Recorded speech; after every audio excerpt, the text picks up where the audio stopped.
dami kong pagkukulang sa'yo, ano? Ma, paano ka? Natulas ako, anak.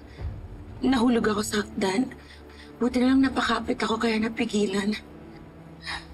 Anak, doon ko na-realize na ang clean pala ng buhay.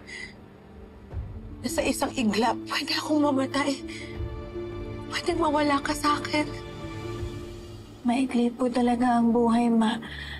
Na-realize ko rin po yun nang nawala si Tatay Dado. Pati si Onse. Tama ka, anak.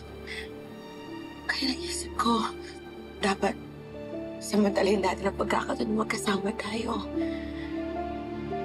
Sa tingin ko, dapat magbakasyon tayo. Dapat magbonding tayo. Alam ko na, pumunta tayo sa beach. Pero Ma, may pasok pa po ako bukas. Ha? Okay lang yan. Sandali lang naman. Tsaka, madami tayong pag-uusapan. Kailangan natin mag-bonding, anak.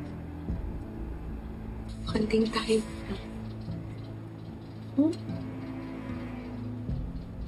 Marami din po akong gustong i-share sa inyo.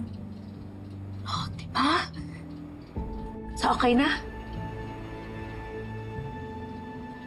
Sige po, Ma. Thank you, anak. Mahal kita. Happy, Ma. Hinding-hindi ka na mayayakap ng tunay mong ina. Mamamatay ka sa kasinungalingan.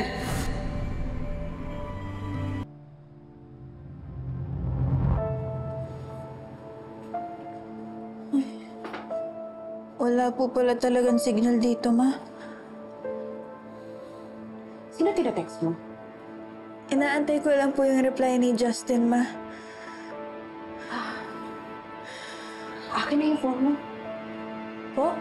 Akin na yung phone mo. Di ba nagbabonding tayo? Dapat nasa akin lang ang atensyon mo. Diba? Good girl. Bakit po, Ma? Kasi nga nagbabonding tayo. Di ba ngayon lang yung point na kung bakit tayo nandito?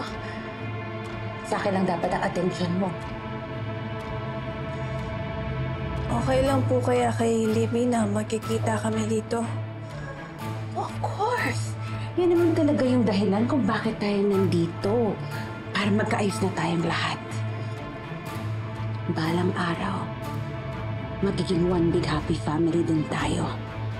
Ikaw, si Libby, ako, at yung Tito Raymond mo.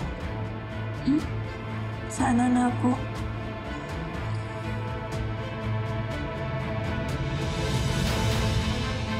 Yan ay kung aabutan ka pa ng umaga, princess.